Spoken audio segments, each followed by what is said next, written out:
So it appears that and for those of you who are joining me right now, I apologize. I had it in my calendar today at 4:30 rather than 4. So let me make a little adjustment here. Maybe you guys can see me a little better. So I do apologize for those. So I'm sorry. But we're going to give it maybe 2 minutes here. Some of us are going to be joining us. Like I said, scheduling mishap. I sincerely apologize. So I'm going to give it 3 minutes. So I am sorry.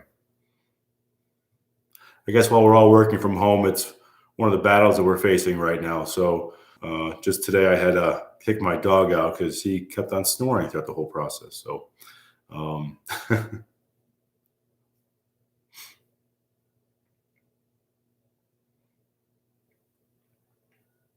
right, well, I'm going to get going. Like I said, today is April 22nd, right? And my name is Robert Ciresi. I'm the CEO of Ciresi Morek, national executive search firm.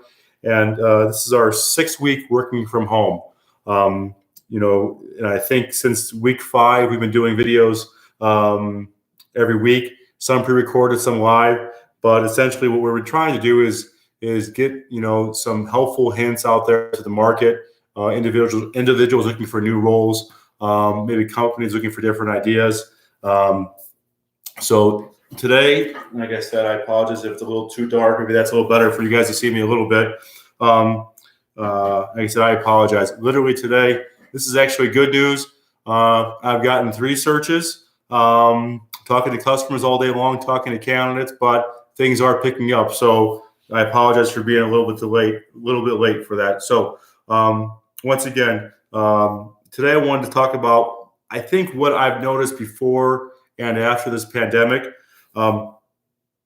Prior to this pandemic, and I've been doing this for 22 years, companies and candidates were perhaps, what's the best word to use, lethargic when hiring. And I think candidates were a little bit lethargic when applying for new jobs. It's obvious now things are going to change, this summer or this fall, hopefully. But, companies used to take weeks to make decisions. We had candidates ghost us all the time. We had candidates who would not return phone calls. We had candidates who would get offers and just wouldn't get back to us. And I never understood that, why you get an offer and not even, at least close loop with somebody. It really ticked me off. And some of you may have noticed this, and I get this complaint all the time, that companies will be interviewing folks for, weeks on end. And at the end, they would hire an internal candidate. So, and it was always hard for us to describe that to the market, the candidates that we identify for, or if you were a candidate that we sourced for a role, we had to go back and say, sorry, they went internal. And I can assure you that we always ask the question if you have internal candidates, and we always hear the same thing. No, we don't. But I guess on the other side with candidates as well, we always ask candidates questions about, hey, if you talk to your employer about future opportunities or compensation, and well, that's actually part of our survey. So I'll dive into that here in a few minutes. Going forward, things are going to be different. They have to be different. I'm seeing that right now, whether it be, FaceTime interviews, Zoom interviews. In fact, we're doing right now, candidates are doing virtual tours of facilities. We have one individual who we have a verbal offer for, but never seen a facility. And right now that individual, hey, show me a virtual tour. Let me see what it's like.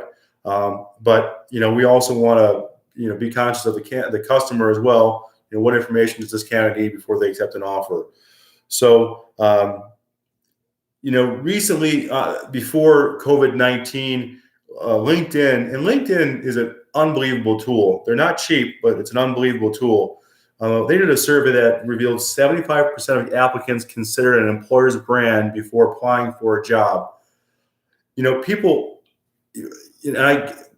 are surprised, but they see that I have 15,000 connections on LinkedIn, or maybe 16,000 connections. And I don't know everybody on LinkedIn. I'm not one to shy away. I'll accept anybody's LinkedIn. If I can accept your LinkedIn and you can get a tip for an interview, feel free. I don't care.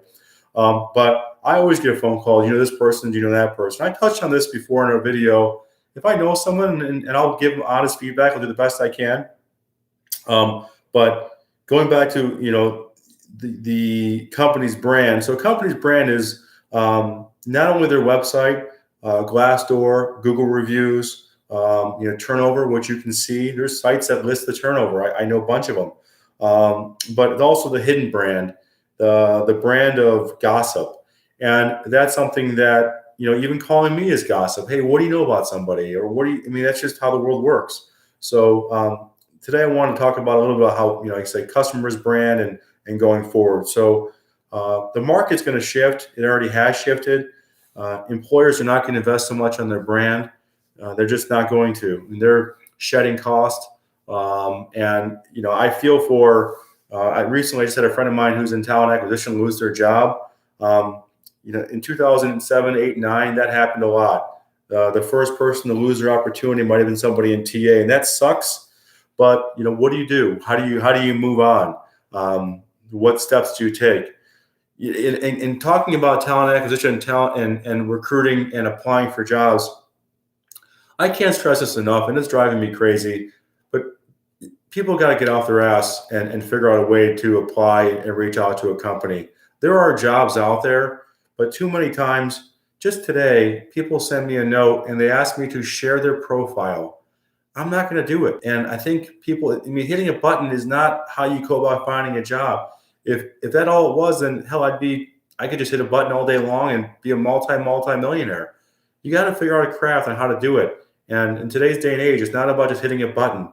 And we've talked about that in our previous videos, but I really, really want to stress that don't just do that.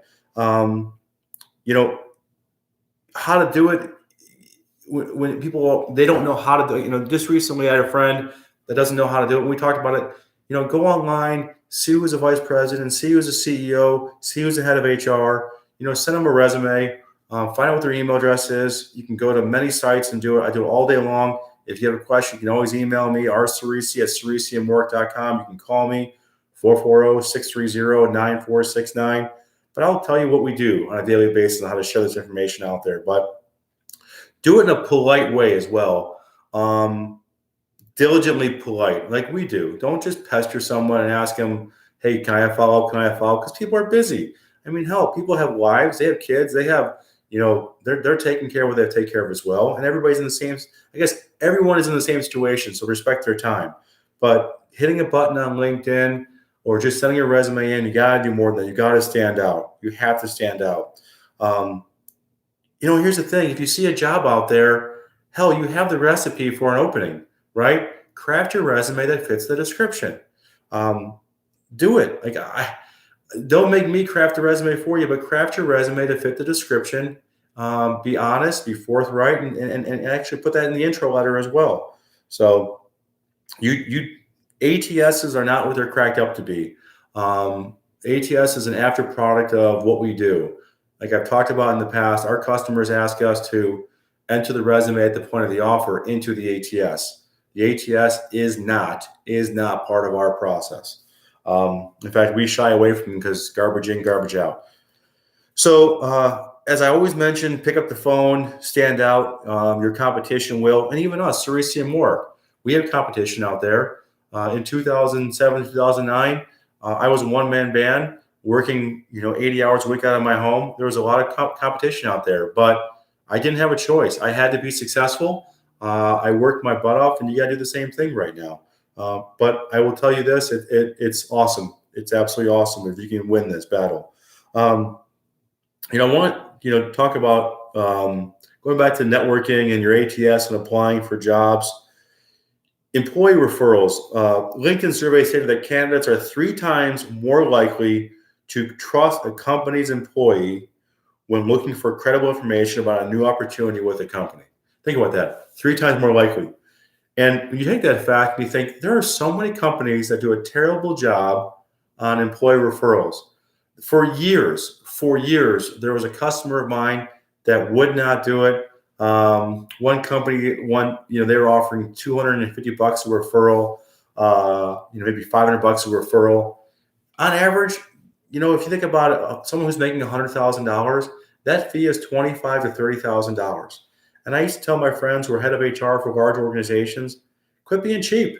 If you're going to spend money, spend it on your internal referrals, spend it on your customers, your business. Spend $3, $4, $5, $6,000 on a referral. 20 years ago, Shiloh did that. Shiloh, for MTD Automotive, they were spending $2,000 or $3,000 a pop, and I will tell you, they got some of the best talent available at the time. Because hell, $2,000, $3,000 is a mortgage payment. $250, it's not going to maybe drive someone to call someone. So I'm telling people out there, you got to use your network. Companies employ referrals. Now is the time. It might cost me money. That's fine, but it's the best solution. And I said, if you don't know how to do it, call me. I've seen them done well. I can refer you to HR leaders who do it well. But if you're not doing it, you're missing the boat. For those of you out there who are looking for a new job or maybe unemployed, I mean, it's going to be, nobody's going to hire quickly right now. Kind of like a stall, and that sucks. I get it, but you're going to need to understand your situation. And time again, when I'm talking to candidates out there who are looking for a new opportunity, so many folks don't understand their compensation. They don't understand their benefits. They don't understand their vacation. They don't understand their guarantees. They don't understand how the bonus is paid out. You have the time. You're working from home. You can kind of reset some things. Most of you are working from home. Take the time to understand, okay, what are my benefit costs?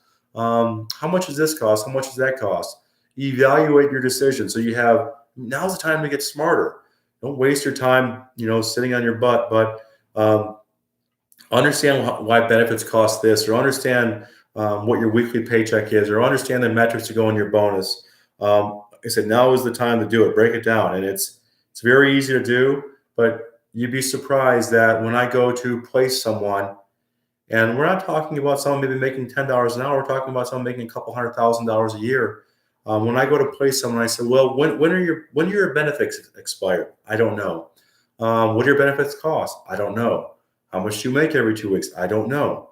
And then at the end, when we're trying to navigate this and, close the offer on both sides, well, here we are holding this bag and kind of putting these pieces back together to help someone understand, okay, well, this is what your cost is going to be. This is how much COBRA might be. This might impact this vacation or so forth. Or maybe your bonus might be prorated, or this is how your bonus is paid out. So now is your time. Like I said, if you have questions, you can always call me, ask me. This is information that I'm littered with in my brain. I think about it all the time. I'll help you out. But understand that. It's in your best interest. Interesting too, and this is not the best. I believe that everyone in North America, or everyone that I work with at least, is going to be taking a pay cut. This goes for, it trickles down. A good friend of mine, the CEO, and he sent me a text, and he basically said, hey, if you're working right now, everyone's going to take a pay cut. It's just how it is. And I think what really stinks is that some of the offers that we're getting, this goes back to it's going back to a company-driven market. A lot of the offers that we're getting, they're not going to be as good as they once were. They're going to be much less. If you think about it, if your company, if everybody across the board took a 10, 20% cost reduction or income reduction, that's going to be evident in the offer itself. So be prepared for that. It's going to be tougher. Competition is going to be huge. And it's how you stand out, whether not just sending a LinkedIn recruiter or job resume, reaching out to a company, reaching out to someone.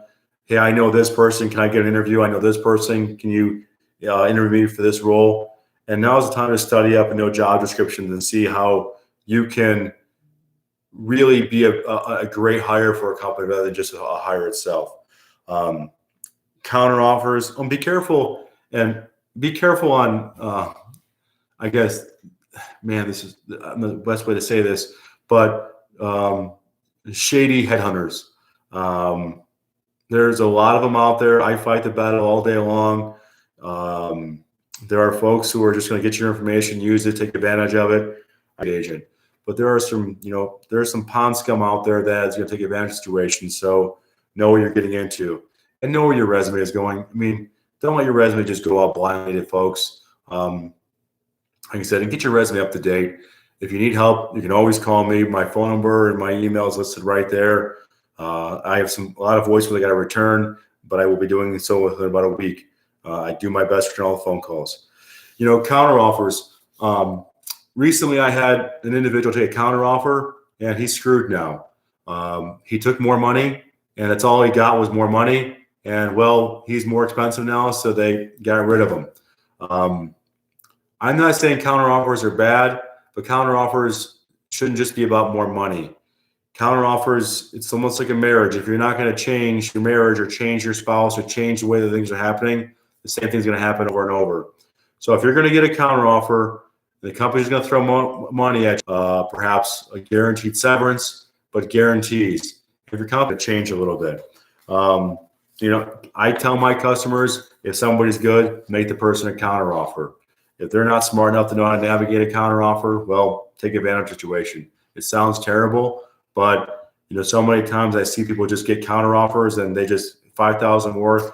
Literally that's what is that? That's $1 more an hour. We did a survey. 70,000 folks last year, 2019. A couple of things I want to talk to you. One of the questions was, over the years, we have experience of individuals that embellish their current compensation. How often have you embellished your compensation? 90% of you said never. We talked about that a few weeks ago. If it was part of a blog or a video, I'm kind of baffled by that because a lot of folks exaggerate, which is fine. You're selling yourself, right? And you're selling them. It's you. You're never going to get, it's like you're selling a house, you're selling a car. You always want to get the best out there. You think if you added a few numbers here and there, okay, you get the benefit of the doubt. Just be careful. Companies are asking for pay stubs and W-2s. I think it's disgusting, but companies are doing that. Not always in the background because they know we might know, but just be careful on how you're answering that question. How long do you feel it should take for a future employer to present an offer once the interview process starts? The answer at the time was 2 to 4 weeks. I think that answer is probably dead right now. We have, we're sitting on offers, we're sitting on candidates, we're sitting on process, and it's for us it's okay as long as we're honest with the candidate. One of the searches we had probably should have taken 3. We're doing a phone call, an assessment test. Candidates' reluctance to take time off of work to interview. Do you feel potential employers should be more accommodating of your schedule? 65% of you said yes. This is tricky in the market. You have to do what's in your best interest of you and your family. But I would tell you, now is the time to be available, do what you can, put yourself out there. If you're getting asked on a date, go on the date. Don't be reluctant. Go out and do it. Do you find it easier to ask future employers for better compensation, benefits, and opportunities? Let me repeat this. Do you find it easier to ask future employers for better compensation benefits? 76% said 76% of you said future employer. Better opportunities, 58% of you said future employer. So maybe I'm wired differently. Terrible. And this is what I mean by that. Something that's wrong, they want to have fixed it. Now, don't come to me. I'm not just speaking to my employees. Don't come to me. I'm a CEO. I'm an owner of business. Don't just come to me with, I want more, I want more, I want more. But maybe come to me with an idea, situation, proposal. I'm open. I am always able and available to listen. But you got to present it in a certain way. Just like people out in the market. And we always ask folks that are come to us and looking for a new job, we ask them these questions. Have you talked to your boss yet? No. Have you done this? No. Have you done this yet? No. And candidly, when we get those answers, we kind of shy away from that candidate. It's not we don't want to place that person, but we want you to do the due diligence. Now, I'm not saying go to your employer and say, I'm looking for a new job, but just have the question. You're a grown up. Go have the question and simply say, what's my opportunities here? How can I make more money? Are there any other benefits available? I can assure you, they don't want to lose you. If you're a good employee, you work your butt off, you're honest, they don't want to replace you, but please go talk to your employer. Don't come to us to cheat on your employer. Go do it on your own. Go talk to your employer on your own. So as I said, and I do apologize for running late today. I had in my calendar for the wrong time. Won't happen again.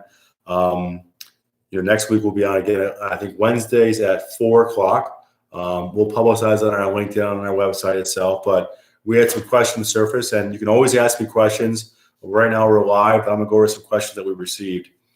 Have manufacturers stated anything about how plants are reacting in China? Well, yes and no. Some of my customers don't feel comfortable in China at this time. I've been doing this since the late 90s. One of my first searches I did for Moen. Moen is the faucet company, part of Fortune Brands. Really cool company here in Northeastern Ohio. I remember one of the first searches I got from them was a director of sourcing. This was the late 90s, and they wanted me to identify someone who had spent time and had relationships in China. I don't have a lot of those searches right now, so my best guess is I think a lot of folks are pulling out. But yeah, I just said I spoke to a gentleman today who's the president of a company that's in the foundry business, and he's going to China in 2 weeks. He has to. Good or bad, China, he needs China to be successful. Do you think that manufacturing will move back to the United States? Wow, that's a loaded question. I think that if it is cost effective to manufacture products in the United States, it will. I think if we have the ability to all share the profitability of this, I think it will. I'm not going to talk about unions or I'm not pro or against unions, but I think if we can develop a product and be successful, but I'm not going to talk about world trade right now. Do you know of any companies that you have dealt with in the past that have completely closed their doors? I do not. None. A good friend of mine runs Trail here in Northeastern Ohio, 6 or 7 restaurant burger chains, and primarily they're situated near malls, and obviously malls are closed right now. And most of their income or revenue comes from dining in. You bring your family for 10, 15. I'm confident of that. So where you're doing the delivery or you're doing the the curbside stuff, just there are ways to be successful. You might have to shrink things down for a little bit on Walmart, but should an executive would you recommend him looking at those jobs? It doesn't hurt. It doesn't hurt at all. I mean, take a shot. I went into Walmart just a few weeks ago, slammed. I just spoke to an individual who is the CEO of a tool company, and a lot of their products are in Home Depot, slammed. So there's opportunity. Busy. As a candidate, I think it's a good time now to look for a job since many employees are laid off from companies that I would apply for employment. Yes. If you're on the market, if you're testing, yes, go take a shot. Why not? It doesn't hurt you. Don't jeopardize your current job, but take a shot. I mean, why not? Do you deal with companies that are in the supply chain of the essential companies, for instance, food suppliers, distribution centers, or grocery stores? We do. We're not so much into food. I think we're trying to be. Let me back up. Yeah, I know a large food company, and they're okay. They're having a reduction in force a little bit, but they're okay. Essentials, we don't do. I don't even know what's essential. Confident. Not a lot of the folks who I've known for many, many years have said, "Hey, I'm out of a job." So I think most people are doing what's in their best interest and maybe taking a furlough. That's what I'm seeing most. Have you gotten any new searches since the start of the pandemic? What type of search? Yes, just we've gotten searches. Just got one today. Doing one tomorrow. Just got one the other day. So yes, we have gotten searches. And I guess not to toot my own horn. So just like you, if you're good at what you do and you know how to find a job, you know how to apply for a job, and you know how to present yourself, you'll find a job. People want to hire people who want to work their butts off. Of those searches, are those companies considering a relocation package if you are the right candidate? So I will tell you this, Ciresi Morek, our goal is when we do a search is to not have someone relocate. We want to. It's much easier for us to place someone with the company and have the person not relocate. Relocation can be difficult. I will say that. Where do you want to go? Where's your spouse from? We ask those personal questions all the time because consistently, I think probably 90% of people we talk to, they're trying to get home to a family. Just the other day, or just individual I talked to today, he's got grandparents in Cincinnati, and he's got young kids, and he would like for his grandparents or his parents to see those young kids. So we do our, so in that case, hell, I told about a lead I knew about in Cincinnati. We want to help people find those kind of opportunities, but we're not in the business, or we try to avoid relocation. If our customer's okay with it, we'll do it. But it really all depends on the search. But our goal is not to, and we strongly suggest to our customers that do everything you can to relocate. But hell, if somebody is trying to get to a certain area, then you relocate that person into it. So that's a whole nother 20 minutes, 30-minute conversation. So with that, it's 4:30. I'm going to have a new meeting invite sent to my calendar that says 4 o'clock every Wednesday. So I apologize. Does anybody have any questions that I can answer at this time?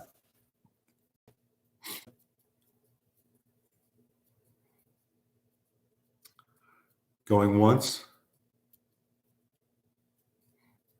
Take care. Bye-bye.